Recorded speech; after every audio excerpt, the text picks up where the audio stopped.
बिस्मिल्लाहिर्रहमानिर्रहीम। एक होता है हदीस कुदसी और एक है हदीस नबवी और एक है कुरान करीम। यहाँ पर हम आपको हदीस कुदसी बताएंगे कि हदीस कुदसी क्या, और हदीस कुदसी और कुरान करीम का और हदीस नबवी का फ़र्क भी एक जगह पे आकर हम वाजे करेंगे। हदीस कुदसी को कुदसी क्यों कहते हैं?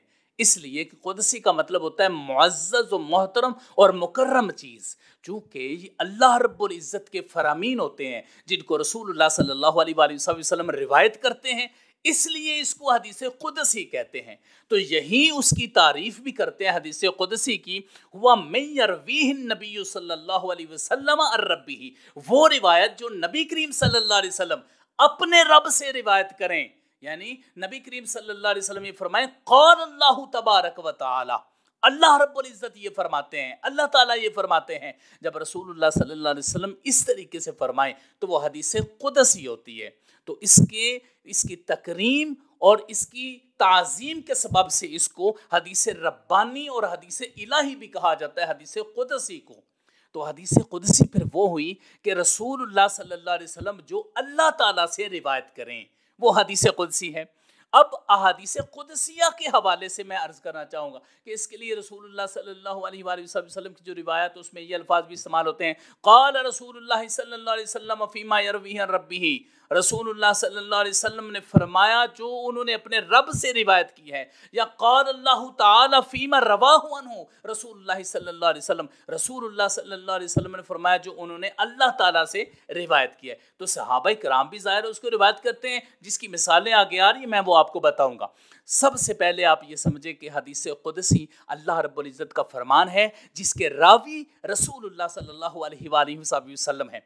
अब हदीस कुदसियाँ कितनी हो सकती हैं? तकरीबन आइमा मुहद्दिसीन कराम ये फरमाते हैं कि तकरीबन 200 के करीब अहादीस कुदसियाँ हैं जो रसूलुल्लाह सल्लल्लाहु अलैहि वसल्लम ने अल्लाह ताला से रिवायत की हैं। अब चूँकि जब तक हम हदीस कुदसी, कुरान करीम और हदीस नबवी का जो फ़र्क है वो नहीं समझेंगे तो हमें बिल्कुल हदीस कुदसी का मफ़हूम वाज़ेह नहीं हो सकता। तो हदीस कुदसी और कुरान करीम का फ़र्क पहले समझते हैं कि हदीस कुदसी क्या है और कुरान करीम क्या है। कुरान करीम लफ्ज़न और मानन ये अल्लाह रब्बुल इज़्ज़त ने नाज़िल फरमाया है।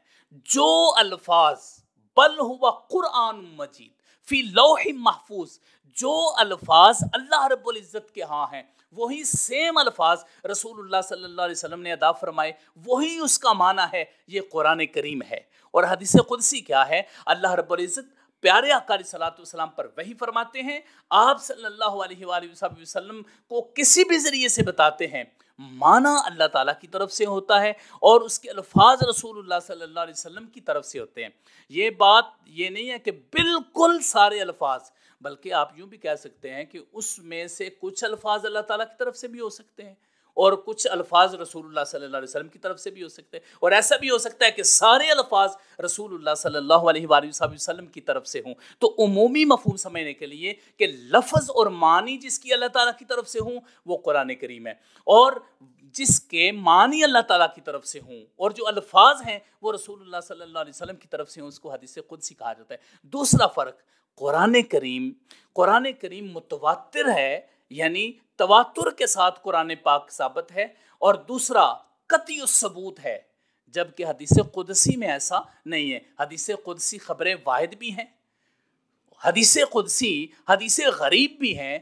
तो इसका मतलब यह है कि कुरान करीम मुकम्मल अलहम्द से लेकर वन्नास तक ये तवातुर के साथ है, और हदीस कुदसी जो है ये तवातुर के साथ नहीं है। और दूसरा, हदीस कुदसी और खबर वाहिद हो तो ज़न्नी सबूत होगी, और जो कुरान पाक है वो कतई सबूत है। तो ये फ़र्क है कुरान करीम और हदीस कुदसी में।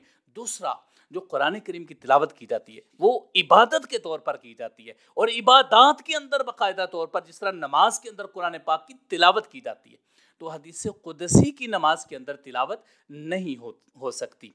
तो इस एतबार से हमें मालूम होता है कि वो कुरान करीम है और ये हदीस कुदसी है। अब हदीस कुदसी और हदीस नबवी का फ़र्क क्या है? हदीस कुदसी और हदीस नबवी का ये फ़र्क है कि हदीस कुदसी वो है जो रसूलुल्लाह सल्लल्लाहु अलैहि वसल्लम अल्लाह ताला का जिक्र करें और अल्लाह ताला से रिवायत करें कि अल्लाह ताला ये फरमाते हैं, ये हदीस कुदसी है। और जो रसूलुल्लाह सल्लल्लाहु अलैहि वसल्लम खुद ये फरमाएं, ये ना फरमाएं कि अल्लाह ने फरमाया, खुद रसूलुल्लाह सल्लल्लाहु अलैहि वसल्लम, जिस तरह इन्नमल आमालु बिन्नियात, تو خود حضور علیہ السلام کا فرمان تو حدیث نبوی ہوگی، اور جو اللہ کی طرف نسبت ہوگی وہ حدیث قدسی ہوگی۔ اب حدیث قدسی کی مثالیں میں آپ کے سامنے رکھتا ہوں کہ حدیث قدسی کس طرح ہوتی ہے۔ ان ابی ہریرہ رضی اللہ تعالیٰ عنہ قال قال رسول اللہ صلی اللہ علیہ وسلم قال اللہ تعالی یوزین ابن آدم، رسول اللہ صلی اللہ علیہ وسلم نے فرمایا کہ اللہ تعالیٰ فرماتے ہیں کہ ابن آدم مجھے تکلیف دیتا ہے، یسب الدہر کہ زمانے کو گالی دیتا ہے، وَأَنَا الدَّهْرُ اور زمانہ تو میں ہوں۔ اب اس میں حضرت ابو ہریرہ رسول اللہ صلی اللہ علیہ وسلم سے روایت کر رہے ہیں، اور رسول اللہ صلی اللہ علیہ وسلم یہ فرما رہے ہیں کہ اللہ تعالیٰ فرماتا ہے، اللہ تعالیٰ فرماتا ہے یوزین ابن آدم کہ ابن آدم مجھے اذیت دیتا ہے۔ اس کا مطلب یہ ہے کہ یہ جو الفاظ ہیں یہ حدیث قدسی ہیں جو رسول اللہ صلی اللہ علیہ وسلم اللہ تعالیٰ کی طرف نسبت کرتے ہیں۔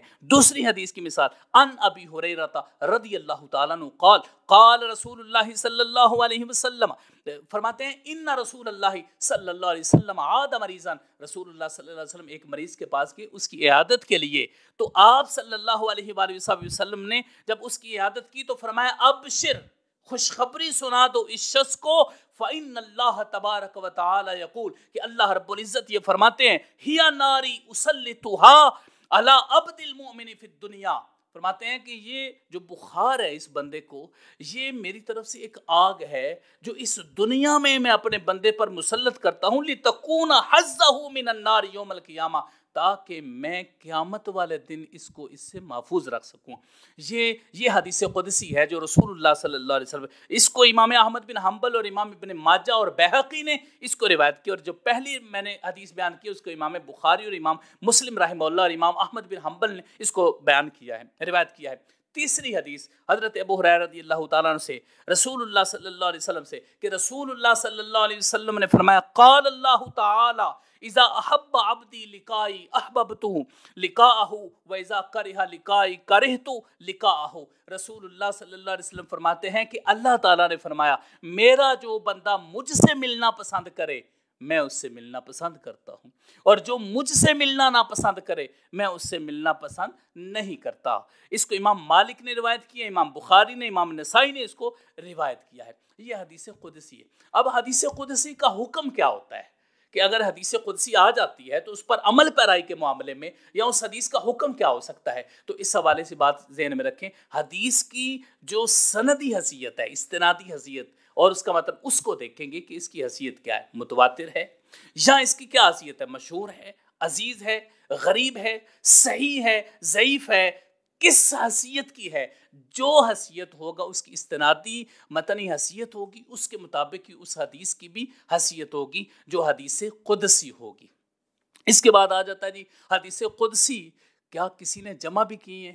کیا ائمہ کرام نے احادیث قدسیہ کسی ایک جگہ پر اکٹھی بھی کی ہیں؟ تو ہاں، بہت زیادہ محدثین کرام، بہت زیادہ ائمہ نے کتابیں اکٹھی کی ہیں، جس طرح الاتحافات السنیہ فی الاحادیث القدسیہ، یہ شیخ مناوی رحمہ اللہ کی کتاب ہے۔ اسی طرح الاتحاف السنیہ فی الاحادیث القدسیہ علامہ مدنی رحمہ اللہ کی کتاب ہے۔